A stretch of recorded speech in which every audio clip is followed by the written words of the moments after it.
Di Work Life Trampoline kali ini kita akan ngomongin soal kenapa lu dipecat. I don't balance my work and my life because they're all jumping in the same trampoline. Assalamualaikum, Work Life Trampoline. We're still hustling because we love what we do what we love. Pusing tapi bahagia. Carilah pekerjaan yang capeknya membuat kamu bahagia. Gokil. Work Life Trampoline, baby. Anji, Pragiwaksono.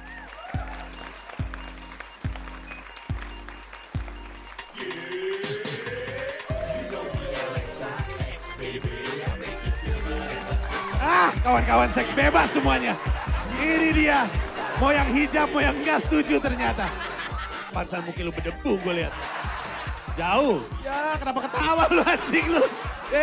Kenapa ketawa lu? Yang berkemeja kacamata ini biasanya kalau di Twitter suka melakukan pelecehan seksual. Ya enggak. Terus kayak gitu kan, gue tanya nama lu, nama cowoknya siapa? Gue tebak. Dia satpam sekolah lu ya? Prabowo.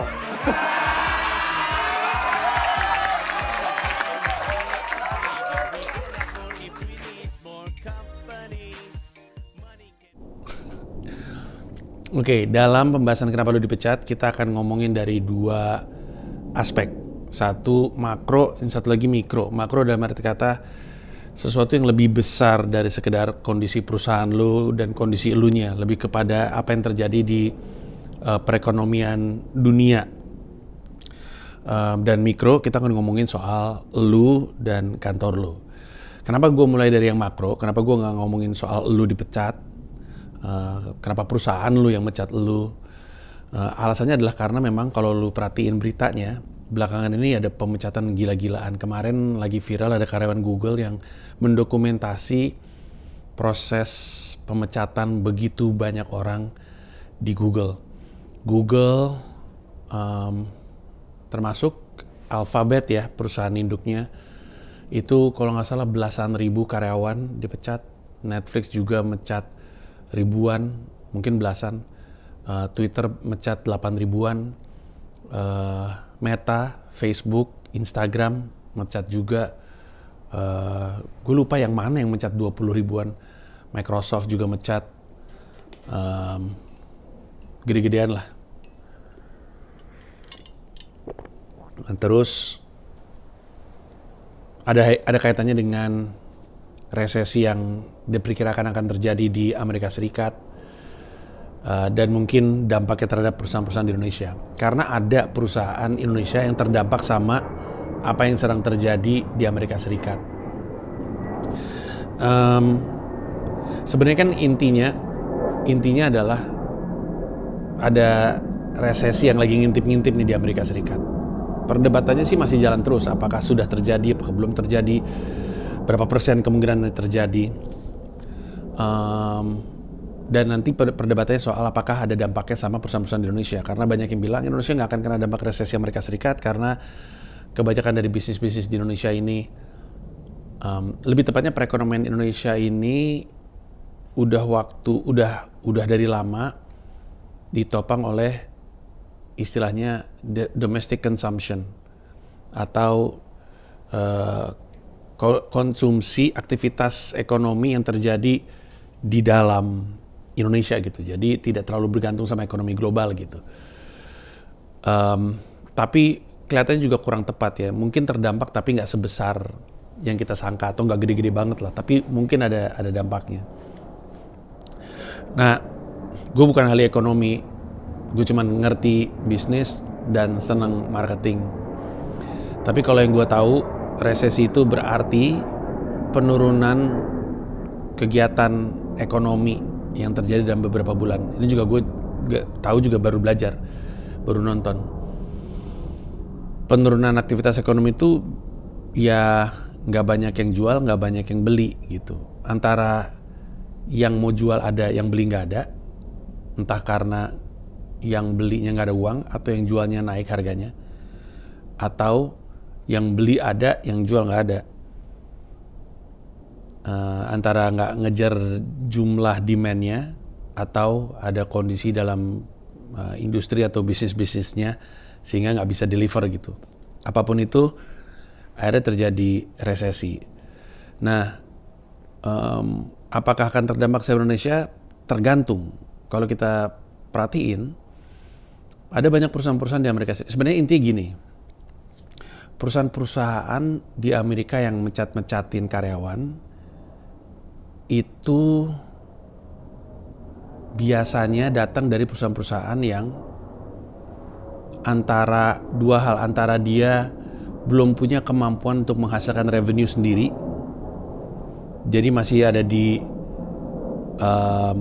tahap growing gitu ya, atau scaling, tapi belum serta-merta monetizing gitu. Karena banyak perusahaan-perusahaan startup tuh banyak yang sekarang targetnya tuh pokoknya numbuh dulu, soal duit tuh belum gitu, bahkan merah. Biasanya bisnis-bisnis e-commerce tuh masih pada merah, tapi mereka tahu mereka harus tuang duit yang banyak, karena kalau gue nggak nuang duit yang banyak, awareness gue nggak menang, dan gue nggak dapat top of mind-nya si e-commerce ini. Nah, jadi mereka tahu sekarang yang penting adalah gue menguasai sebanyak-banyaknya orang, walaupun gue masih rugi. Karena pada akhirnya nanti gue akan menang. Amazon juga kayak gitu. Amazon tuh kalau nggak salah belasan tahun deh rugi terus.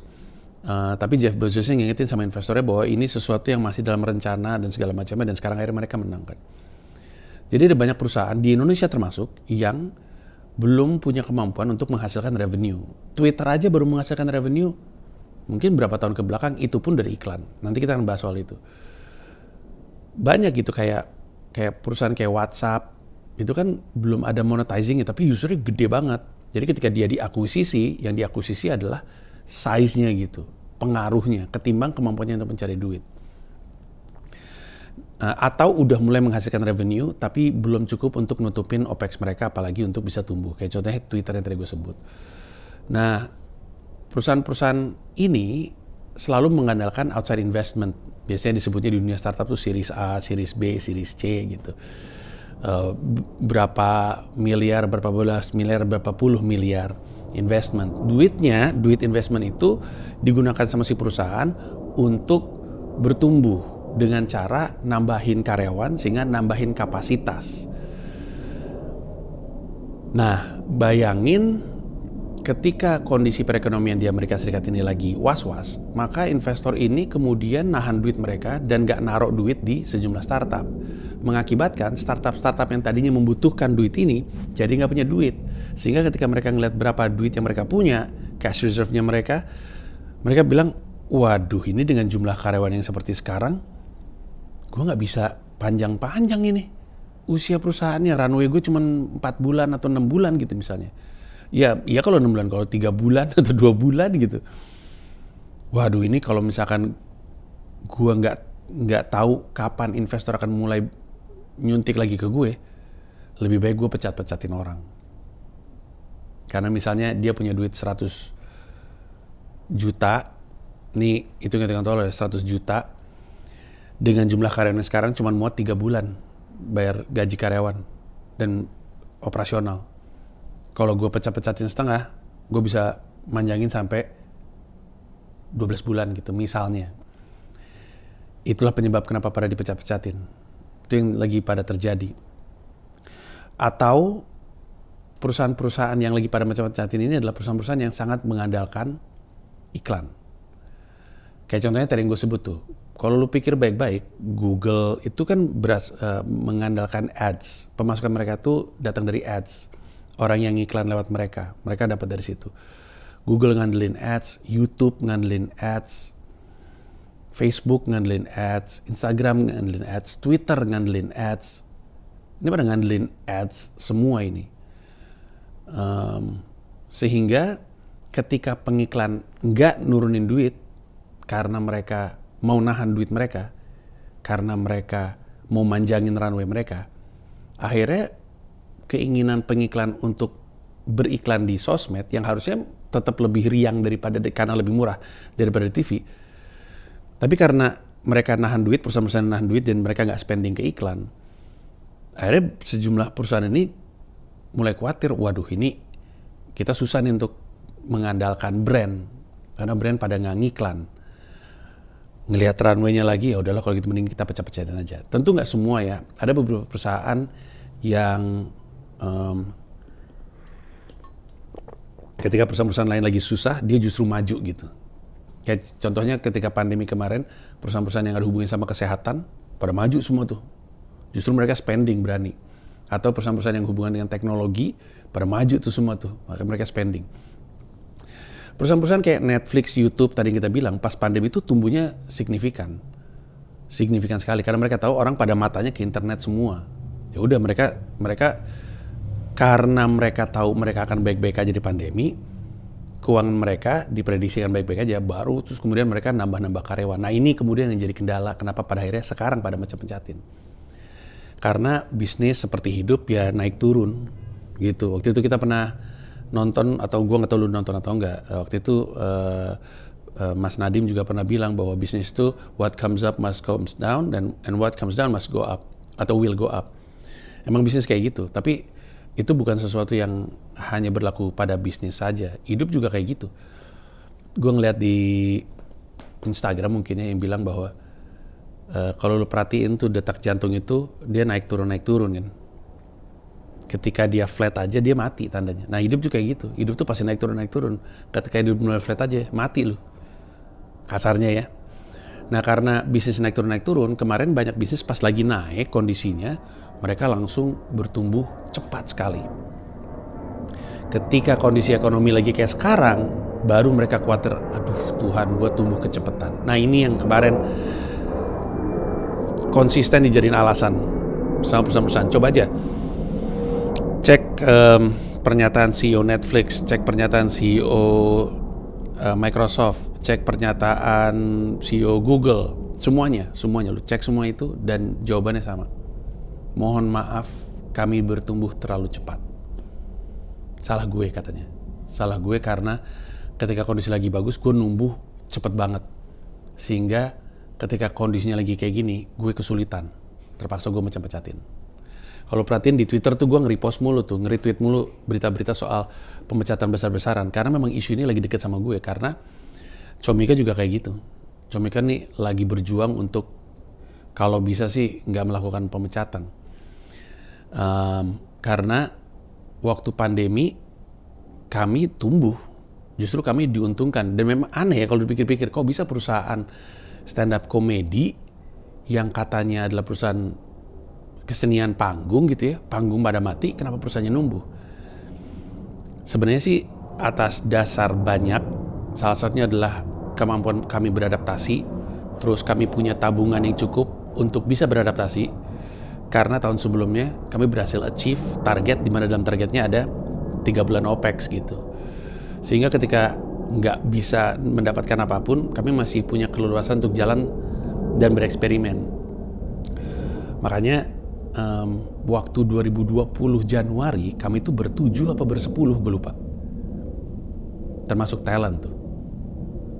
Sekarang per hari ini kami hampir 80 orang. Itu juga kalau ditambah sama talent management, maksudnya sama talent-talent kami plus sama Comika.id yang sebenarnya PT terpisah dari PT yang gue pimpin, itu mungkin 90 kali.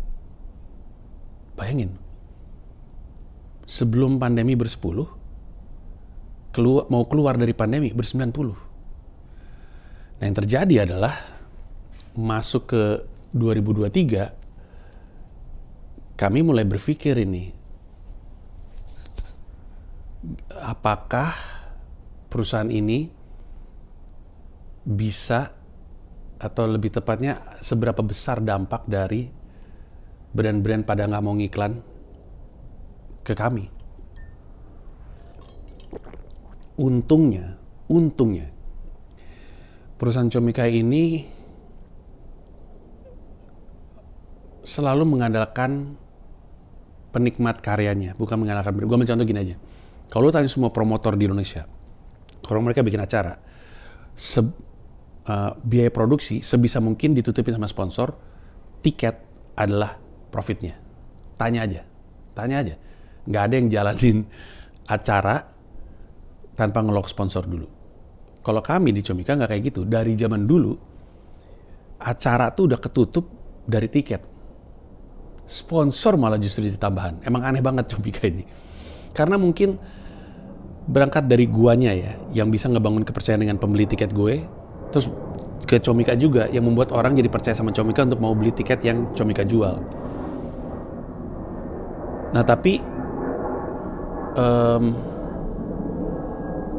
semakin kesini semakin besar juga nih acara yang Comika bikin, dan Comika juga jadi berpikir seberapa besar dampaknya. Jadi kami mesti berhati-hati. Gue walaupun nggak kelihatan kayak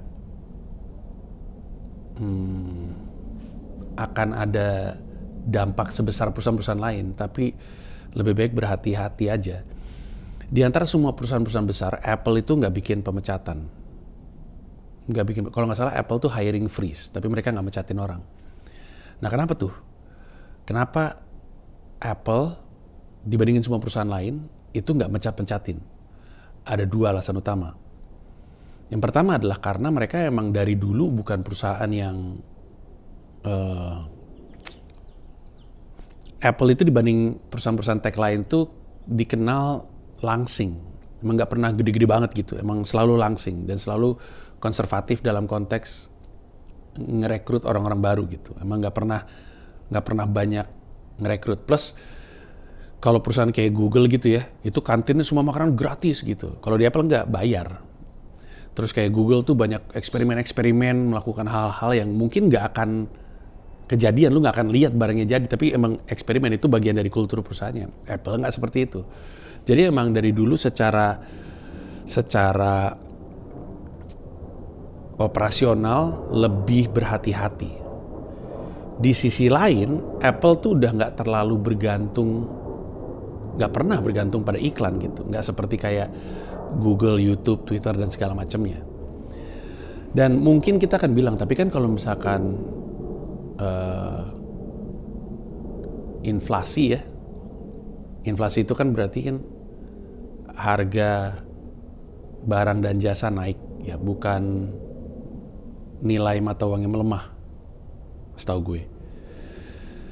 Cara yang paling sering disebut sama orang-orang untuk menggambarkan ini adalah mata uang euro. Kayak negara-negara Eropa kan mata uangnya sama, tapi nggak semuanya kemudian ngalamin inflasi gitu, yang ekstrim. Kayak waktu itu Yunani atau apa gitu yang ekonominya mau roboh, tapi negara-negara lain enggak. Padahal mata uangnya sama gitu. Ya karena mungkin harga goods and services di situ aja yang naik, yang lain enggak gitu. Atas alasan gue juga nggak tahu kenapa. Tapi pertanyaannya adalah, tapi kan orang jadi susah untuk beli Apple, kan Apple harganya mahal. Apple brandnya kuat banget sih. Jadi beli produk Apple tuh mungkin bisa jadi udah kayak barang primer, kayak waktu gue jualan tiket aja. Waktu Komodo Menoi pertama kali buka penjualan tiket, itu kan ngebuka 3.000 tiket untuk dijual. Harganya sampai 1 juta. Itu waktu gue buka Juni 2020, itu kan di tengah-tengah pandemi. Masih pandemi nakut-nakutinnya lagi. Itu 3.000 tiket tuh habis nggak nyampe 3 menit. Nggak nyampe 3 menit. Terus kan orang bingung kan, lah kok aneh banget sih, bukannya orang pada khawatir. Ya karena brandnya gede. Brandnya Panji itu gede gitu, sama seperti brand Apple gede. Tapi bukan cuma itu. Kalau perhatiin, Apple pun udah geser bisnis sekarang, udah mulai geser bisnis. Mereka sekarang bisnis subscription, kalau lu perhatiin. Makanya ada banyak aturan-aturan di aplikasi yang mau ditaruh di App Store tuh diubah sama mereka gitu. Karena mereka sekarang hidupnya dari subscription. Bahkan mereka sekarang punya Apple Pay yang udah kayak bank sendiri.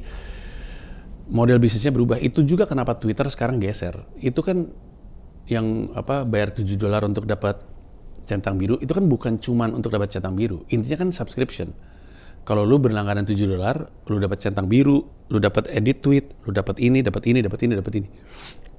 Terus kalau misalnya lu berlangganan yang $10, dapat ini, dapat ini, dapat ini. Mereka berubah ke subscription karena mereka mau lebih mengandalkan pemasukan dari konsumen mereka, yaitu pengguna Twitter, ketimbang dari brand. Mereka mau ngurangin ketergantungan mereka terhadap iklan, ditambahin mengandalkan penggunanya mereka. Nah itu yang kemudian terjadi sehingga Apple nggak melakukan pemecatan besar-besaran. Nah di Indonesia ada beberapa perusahaan juga udah mulai pecat-pecatan karena mereka tahu mereka nggak dapat investment dari luar dan mereka belum punya kemampuan untuk menghasilkan revenue yang solid. Itu kenapa lu dipecat. Perusahaan lu bertanggung jawab sama pemegang sahamnya. Kalau nggak bikin, karena di satu sisi pemecatan massal itu kayak aduh sedih banget ya gitu ya. Tapi di sisi lain banyak pebisnis atau investor ngelihat bagus. Kalau nggak mati itu perusahaan. Gitu. Tanggung jawabnya ya CEO-nya adalah kepada pemilik perusahaan, pemegang saham gitu. Jadi harus ngelakuin apapun yang terjadi supaya bisa sehat. Ini sering kok terjadi, nggak harus dalam kondisi perekonomian belakangan ini. Nah, pertanyaannya sekarang kenapa yang dipecat elu? Kan gitu. Nah, ada banyak kemungkinan. Kemungkinan pertama adalah masih ada kaitannya sama yang tadi. Perusahaan akan menentukan kira-kira prioritas gue ke depan tuh apa ya. Kalau gue tahu gue mesti mencat-mencatin orang, gue mesti terlebih dahulu tahu yang nggak boleh gue pecat siapa. Bergantung dengan arahan ke depannya. Kalau misalkan, ini misalnya aja ya, ke depannya kita akan butuh, misalkan misalkan startup ya, secara teknologi udah aman, udah lepas dari produk MVP ya, minimum viable product gitu, udah matang lah. Maka sekarang gue mesti fokus di marketing. Gimana caranya orang sebanyak-banyaknya menggunakan produk gue. Supaya gue bisa hidup dari konsumen gue atau pengguna gue ketimbang dari outside investment. Maka prioritasnya mereka ada di tim marketing. Akhirnya tim produk tuh nggak terlalu dipakai. Itulah kenapa mungkin lo dipecat. Dan ini terjadi di banyak hal. Perusahaan, semuanya akan mikir ke depan yang prioritas apa. Jadi utamanya ke sana. Makanya bahkan sampai ada sistem bonus, orang pada gila yang ini dipecat-pecatin tapi kok yang itu dapat bonus, karena perusahaannya mesti nentuin, oke ini biar gue tahu gue mesti mecatin, gue punya duit lebih nih, duit lebih ini mau gue taruh kemana, kasarnya gitu. Prioritas perusahaan ini apa? Nah gue taruh ke situ. Yang nggak kena prioritas ya terpaksa cabut. Atau, nah ini masuk ke skala mikronya. Atau emang ternyata lu performanya nggak se-oke yang diharapkan. Ini juga mungkin terjadi. Karena gue pernah bahas sih di Work Life Trampoline soal perusahaan kantor itu kayak kendaraan umum. Karena ada banyak orang yang sebenarnya masuk sebuah kantor, masuk sebuah perusahaan, nggak pengen ada di situ. Cuman ada di situ karena kebetulan perusahaan itu lagi buka lowongan, gue lagi nyari kerjaan, skill setnya mumpuni. Padahal sebenarnya nggak pengen banget gitu. Nah orang-orang kayak gini akan kelihatan performa kerjanya, dan performa kerja yang tidak didasari kecintaan terhadap apa yang dikerjakan akan kelihatan, dan akhirnya mesti dilepas. Jadi kombinasi dua-duanya, yang nge-hire juga salah ngeraba, yang di-hire juga sama-sama salah ngeraba gitu. Yang elunya nih masuk ke perusahaannya salah ngeraba, perusahaannya bakal seperti apa, ternyata gue gak happy di sini, ternyata gue gak bisa thriving di sini, gak bisa sukses, gak bisa tumbuh. Perusahaan yang ngerekrut lu juga, gue pikir dia oke, pas gue hire ternyata enggak ada yang. Karena kan prinsipnya gitu ya, hiring is guessing, firing is knowing. Ngerekrut tuh pasti ngeraba, tapi pas lu udah bisa lihat, gak sekedar ngeraba, ya lu pecat gitu. Udah gitu aja. Kenapa perusahaan nggak bisa ngeraba? Karena ada banyak hal yang nggak akan kedeteksi sama wawancara kerja. Salah satunya adalah misalnya etos kerja. Kita bisa nanya sih, tapi kan pada prakteknya, kayak contohnya ini mau gue bongkar aja ya, biar banyak yang tahu, walaupun beresiko orang jadi lebih siap ketika wawancara kerja di Comika. Tapi kami kan juga punya sejumlah kartu yang kami pakai. Tapi gini, salah satu, kalau di Comika, salah satu cara untuk ngelihat apakah ini orang punya growth mindset atau enggak adalah ditanya. Kalau Angga tuh paling sering nanya, kemarin waktu pandemi yang lu pelajarin apa? Apa yang lu pelajarin dari pandemi? Pandemi itu gede banget loh dampaknya sama hidup. Maka sewajarnya lu belajar sesuatu dari sesuatu yang besar menimpa hidup lu untuk pertama kali di angkatan dan generasi kita. Tapi lu akan ketemu sama banyak orang yang bilang, enggak sih, biasa-biasa aja gitu. Itu aneh menurut gue. Kadang-kadang gue suka nanya, lu suka nontonin apa di YouTube, podcast yang lu dengerin apa, kegiatan yang lu lakukan apa. Yang dicari tahu itu adalah di luar dari apa yang dikerjain, dia sebenarnya itu penasaran sama apa. Apalagi yang dia cari gitu, apalagi yang membuat dia haus dan ingin memuaskan rasa dahaganya. Termasuk kalau memang dia tipikal orang yang cuma peduli sama pekerjaannya, dia pun harus tahu sebenarnya gimana caranya lebih baik lagi dalam menjalankan pekerjaannya, dan dengan itu dia ngegali gitu. Kalau misalkan dia nggak mencari ilmu baru, berarti orangnya nggak punya growth mindset gitu. Bahkan kadang-kadang gue suka nanya, misalkan ada desainer gitu ya, terus gue nanya sama dia, desainer favorit lu siapa? Terus bilang nggak ada. Nah tuh gue khawatir tuh. Kemungkinan besar nih orang nggak ada growth mindset. Kenapa? Karena dia nggak tahu mesti kemana untuk bertumbuh. Kan aneh tau. Semua pekerjaan harusnya punya idola. Finance pun harusnya punya idola. HR pun harusnya punya idola di bidang pekerjaan. Kalau emang dia peduli sama pekerjaannya. Karena misalnya gue stand up comedian, gue punya idola gue kayak Chris Rock. Gue tahu berarti itu yang bagus. Itu yang mau gue tuju. Ada patokan gitu. Gue tahu mesti kejar kemana. Bahkan gue sebagai CEO pun, gue tahu CEO yang baik seperti apa. Gue pengen tuh kayak gitu, jadi gue menuju ke sana. Nah bayangin lu jalanin sebuah pekerjaan, tapi lu nggak punya idola. Terus lu mau kemana?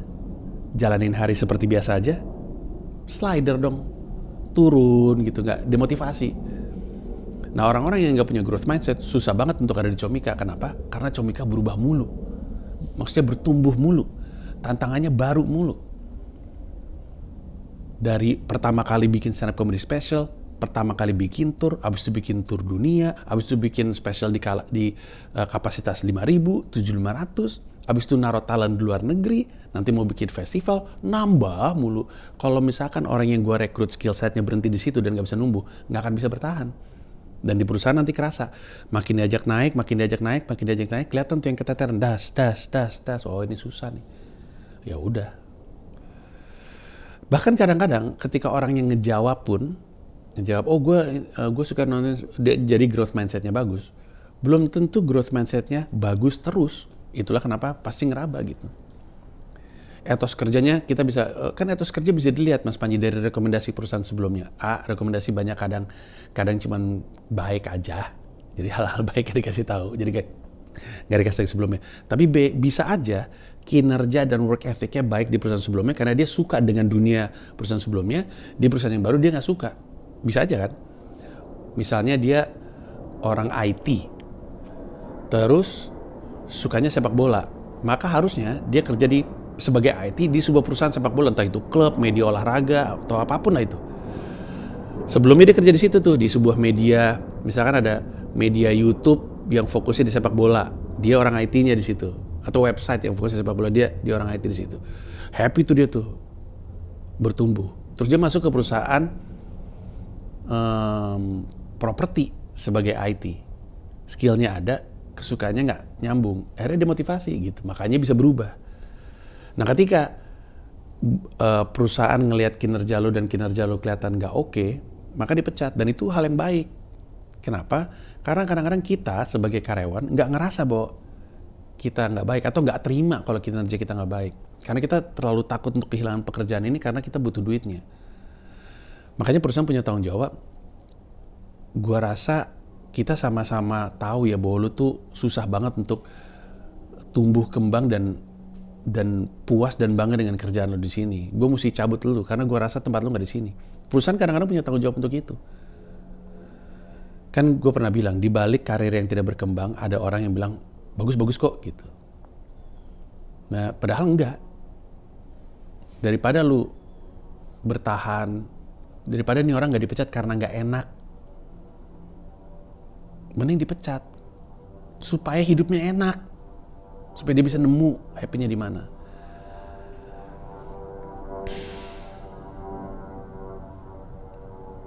Jadi itulah alasan kenapa lu dipecat.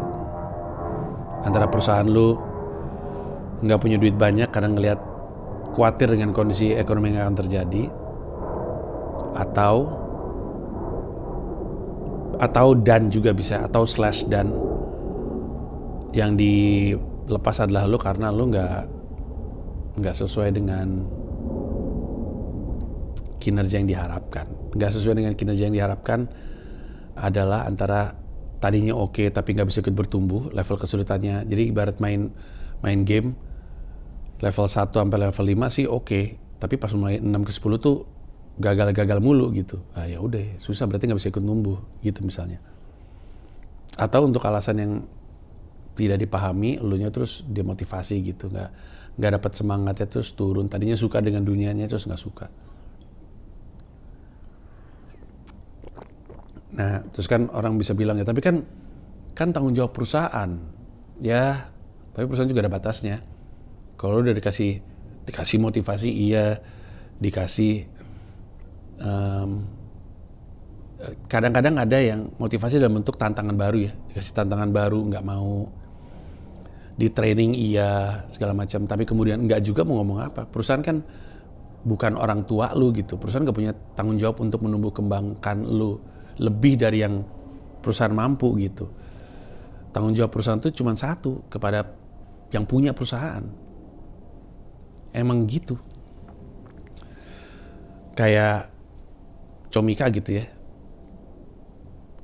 Yang punya kan gue sama Rama. Tapi pada kenyataannya sebenarnya kami ini bertanggung jawab sama Komika Indonesia. Karena tujuan kami kan supaya Komika bisa hidup dari karya. Kalau perusahaannya nggak hidup, maka Komikanya nggak bisa bantu, Comikanya nggak bisa bantu Komika untuk bisa hidup dari karya. Dan lu akan bilang, ya karena ada perusahaan-perusahaan lain. Ya, tapi kan perusahaan lain kan bukan di kuasa gue nggak punya andil untuk ngarahin perusahaan itu. Gue cuma punya andil sama perusahaan gue sendiri. Jadi gue bertanggung jawab sama perusahaan gue untuk tetap ada, supaya Komika tetap ada. Nah, supaya Komikanya tetap bisa kami bantu, supaya mereka bisa ada terus, dan supaya bisa terus jadi Komika, maka keputusan-keputusan berat mesti diambil. Tanggung jawabnya sama Komika di Indonesia gitu. Masih panjang nih perjalanannya Comika nih, panjang banget. Kadang-kadang kalau dibayang-bayangin, aduh jauh banget lagi yang diincer. Jauh banget. Matriks Comika sukses sebagai sebuah perusahaan itu sebenarnya sederhana. Comedy club pada lahir di kota-kota Indonesia. Itu aja. Karena kehadiran comedy club yang hidup itu menggambarkan bahwa industri stand up comedy di kota tersebut juga hidup. Bukan cuma bangun comedy club ya, comedy clubnya ada dan hidup itu. Itu kan gambarannya. Kenapa? Karena gue pernah bilang ini sebelumnya, tapi gue tahu lu nggak nonton semua konten gue. Bikin comedy club itu gampang. Sama kayak bikin app, gampang. Semua pengembang juga bisa bilang, ya gampang gitu. Yang paling susah, maksudnya bukan gampang, tapi lebih gampang dibanding bawa traffic masuk ke app-nya. Kebayang gak? Lu bisa bikin semacam YouTube, bisa. Tapi pertanyaannya ketika udah jadi nih, duit udah keluar, orang pada mau pakai nggak? Kenapa orang pakai YouTube? Kenapa orang nggak pakai YouTube aja? Atau nggak pakai video.com aja? Kenapa? Kenapa mesti pakai punya lu? Alasannya kan. Maka bikin comedy club tuh gampang. Gue yakin, gue hubungin beberapa orang, gue mau bikin comedy club, mau invest nggak? Nemu duitnya, gue yakin. Ngisinya itu loh. Untuk comedy club bisa hidup, kan nggak bisa cuma nyala Sabtu Minggu. Harus Senin sampai Minggu loh, comedy clubnya. Kan biaya kan ada Senin, Selasa, Rabu, Kamis, Jumat. Bisa sih dikurangin dengan misalnya bukanya dari sore jam 3 gitu misalnya. Bisa, tapi kan tetap untuk comedy club ini bisa hidup, kan mesti tiap hari ada aktivitas. Sekarang misalnya, sehari ada 5 komika. Ada 30 hari. Anggaplah 30 hari dalam sebulan. Berarti harus ada 150 komika. Kenapa? Karena nggak bisa ngulang dong. Masa ngulang tiap minggu? Misalnya 5 kali 7, 35.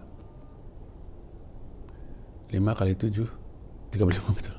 35. Kalau minggu depannya lagi 35 yang sama, emang orang mau balik? Oke lah mau balik. Kalau minggu ketiga masih 35 orang yang sama, minggu keempat, bulan depan, nggak mungkin kan? Berarti gimana caranya 150 komika dalam 1 bulan itu beda semua. Dan nggak berhenti sampai situ. Bulan depannya juga beda lagi. Kebayang nggak maksud gue? Iya kalau cuma 5. Di New York sini, kita anggap yang minimalnya ya, minimalnya mereka ada 2 acara semalam, Senin sampai Minggu, minimalnya. Nah sekarang lu mikir kan, berarti 10 dong. Kali 30, 300. 300 komika sebulan. Bulan depannya nggak bisa yang sama, 300 komika lagi. Mungkin bulan ketiganya ngulang, udah mulai ngocok lagi. Tapi berarti 600 komika. Sekarang gue tanya, sebutin 600 komika yang kalau lu lihat namanya lu mau beli tiketnya. Dan itu baru Jakarta. Kalau Jakarta aja nggak bisa, gimana caranya kita mau bikin comedy club di Bandung, Jogja, Surabaya, Bali yang bisa hidup, bukan cuma membangun, tapi bisa hidup, bisa sustain. Lu pengen punya ada comedy club di Makassar? Gimana caranya ada 600 comedy club, ada 600 komika di Makassar yang ada di level yang kalau orang tahu namanya lucu nih pasti nih gitu. Atau nggak usah deh. Gimana caranya Makassar nyampe di level pemikiran di mana yang penting kita nonton stand up pasti lucu gitu. Gimana tuh caranya? Di Jakarta aja belum. Masih panjang perjalanannya comika. Makanya salah satu yang akan digenjot tahun 2023 ini ada Pecahkan. Pecahkan tuh lembaga edukasi stand up. Pecahkan tuh diingetin lagi bahwa tanggung jawab utama dia tuh bukan bikin duit, melahirkan komika. Itu tanggung jawab utamanya. Karena kalau nggak nyampe kita. Sorry jadi meracau ke komika ya, tapi sekarang lu bisa ngerti bahwa tanggung jawabnya perusahaan ini tuh kepada komikanya. Jadi kami nggak punya tanggung jawab sama, aduh ini orang nggak bertumbuh nih, ya, mesti dilepas untuk nyari orang yang sesuai dengan jabatannya. Tanggung jawab kita ke pelawak-pelawak Indonesia. Gue sedih kalau misalkan ada pelawak yang berhenti ngelawak karena nggak bisa dapat duit dari lawak. Sedih gue. Gitu. Semoga terjawab pertanyaannya, dan kita akan ketemu di Work Life Trampoline berikutnya. Bye-bye. Dukung terus komika-komika Indonesia. Dan untuk siapapun yang mau, pertama-tama mau belajar stand up, masuk ke pecahkan.com aja.